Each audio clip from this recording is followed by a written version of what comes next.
Salut à tous, je suis de retour aujourd'hui pour une nouvelle vidéo et cette fois-ci pour vous faire un tutoriel. Donc voilà le maquillage en fait que j'ai réalisé.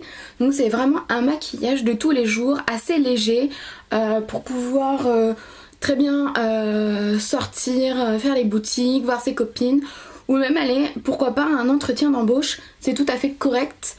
Voilà avec peu de matériel entre guillemets, on peut faire quand même un maquillage assez soft et sympa à porter. Alors, sachant que j'ai un problème de lumière, donc vous allez voir, on a l'impression que je suis super blanche, mais en fait pas du tout, je suis de couleur tout à fait naturelle, mais la lumière fait que ma tête ressort beaucoup plus blanche que d'habitude. Donc ne faites pas attention, j'espère que vous verrez quand même les détails. Écoutez, si ce maquillage vous plaît, je vous laisse regarder la vidéo. Ciao! Alors, salut à tous, donc on va commencer par s'occuper du teint pour commencer ce tutoriel. Et pour cacher en fait mes cernes et mes imperfections. Alors tout d'abord j'ai utilisé le Roll-On de chez Garnier. La teinte est assez claire mais je trouve que c'est plutôt pas mal pour illuminer le visage. Ensuite j'utilise l'anti-cerne, le stick anti-cerne correcteur de chez Bourjois. Je vous mettrai toutes les références en barre d'infos. Donc j'en mets un peu partout là où j'ai des boutons, tout ce qui est imperfection, pour après que ce soit un peu plus uniforme lorsque j'appliquerai mon anti-cerne.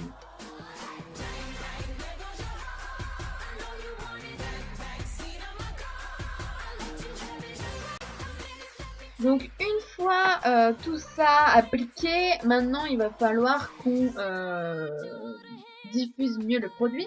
Donc pour cela j'utilise en fait le pinceau Real Techniques by Samantha Chapman, le buffing brush, qui me permet en fait de mieux étaler ma matière mais sans non plus la faire trop glisser et faire trop de pâté.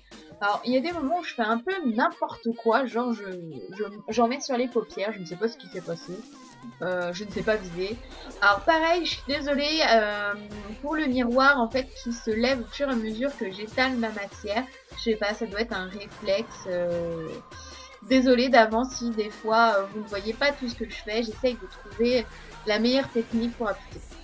Ensuite, j'utilise la bébé crème light de chez Herborian. Je la trouve vraiment géniale. Par contre, elle me fait un peu un teint terne. Donc, vous allez voir, après, je vais utiliser une poudre pour un peu donner un peu plus de lumière. Alors les filles, un conseil, si vous voulez bien étaler votre fond de teint, ne le passez pas comme si sur votre visage, comme si vous faisiez de la peinture sur une toile. Essayez de tapoter votre matière pour que ce soit un peu plus uniforme et que ça fasse pas trop de pâté. On étale vraiment à certains endroits, mais pas partout, ni tout au début de l'application. Sinon, ça fait un peu plâtré et au final, c'est vraiment pas très joli pour avoir un visage assez lumineux et frais en ce mois d'octobre et d'automne, un peu pluvieux et maussade, un peu de lumière sur le visage, ça ne fait pas de mal.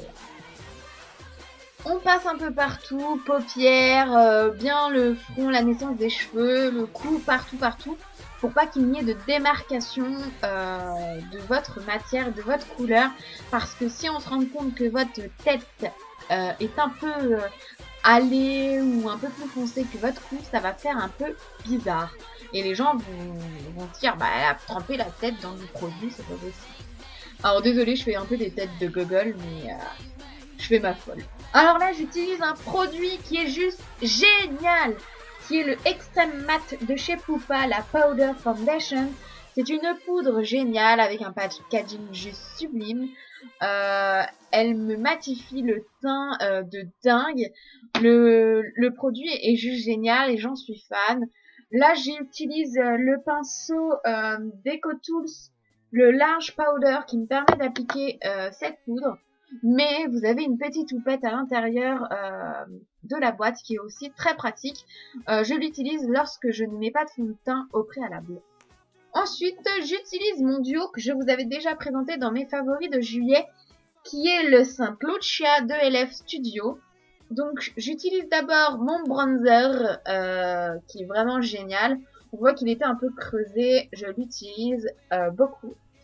Pour l'appliquer, j'utilise le pinceau, le Angle Blush, le blush biseauté de chez Sephora qui est vraiment génial. Le seul inconvénient de ce pinceau, c'est qu'il perd beaucoup ses poils et c'est horrible des fois, vous avez des poils noirs collés. Alors, pour appliquer son contouring, on n'oublie pas l'étape du 3. On essaye de dessiner un 3 sur son visage.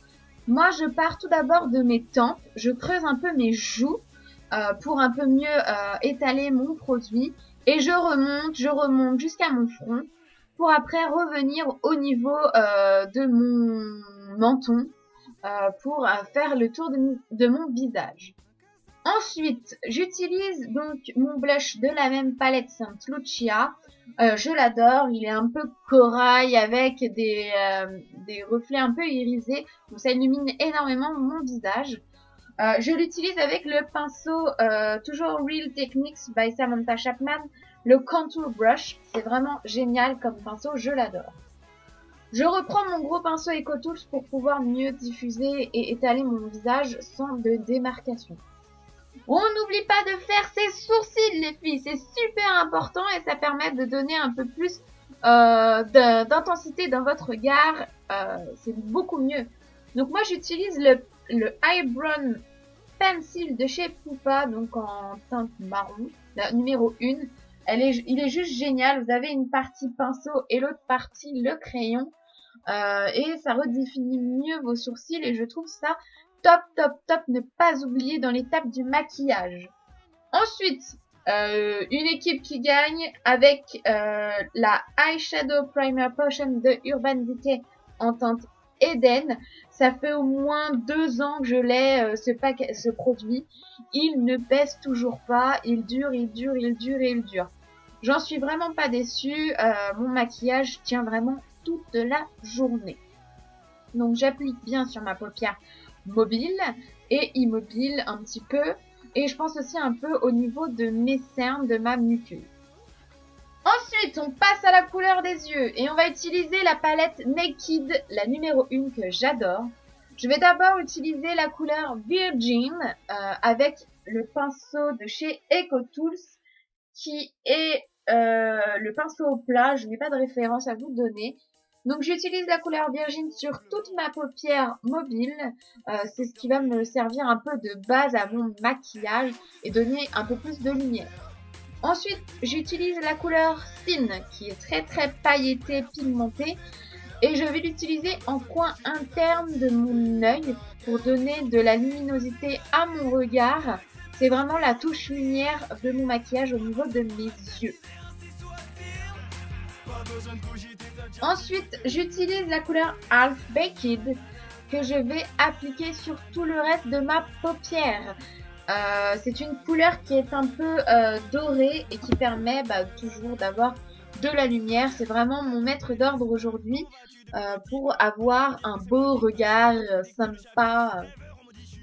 Ensuite, j'utilise le pinceau de chez ELF qui est le Blending Eye Brush avec la couleur Smog de chez toujours la palette Naked et je vais en fait au creux de mon œil, un peu aussi dans le creux de ma paupière, faire la banane mais tout en floutant légèrement la couleur avec la Half Baked pour ne pas avoir trop de démarcation. N'oubliez pas flouter, c'est très important.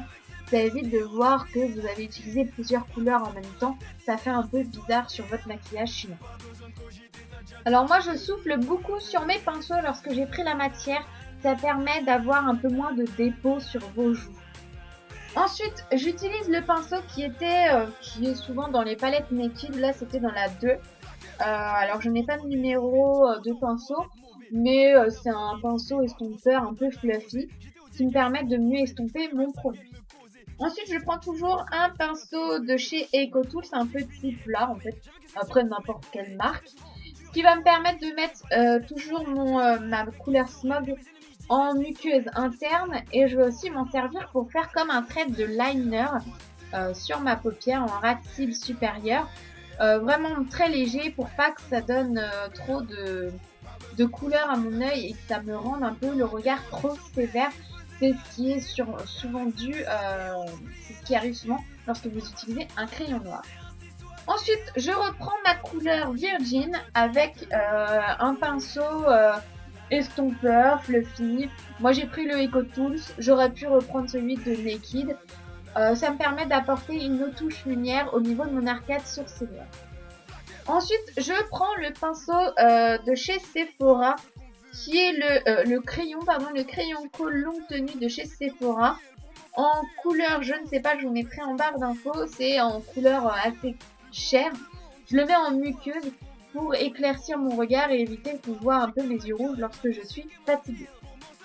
Ensuite, j'utilise mon mascara de chez Sephora, le Ultra Juice Volume Dramatic Volume Mascara, que je vous ai présenté dans mes derniers favoris. Je l'adore, je trouve qu'il me sépare très très bien mes cils et je trouve ça génial comme mascara. Je l'utilise sur les cils supérieurs et inférieurs pour un peu unifier le produit. Je suis vraiment satisfaite de ce mascara. Au début, j'étais un peu sceptique, comme je vous le disais dans la vidéo favori. J'aime pas trop les picots comme ça avec le mascara, mais bon. Ensuite, j'utilise le mascara qui est le Luxurious Lashes Maxi Brush Mascara de chez Kiko, qui m'apporte un volume de dingue. Je l'adore, je vous le dis à chaque fois quand j'utilise un produit, mais là, j'adore vraiment ce produit. Ensuite, on finit par la bouche en utilisant le rouge à lèvres Royal Red de ELF Studio. Je l'adore, cette couleur, elle est très automnale.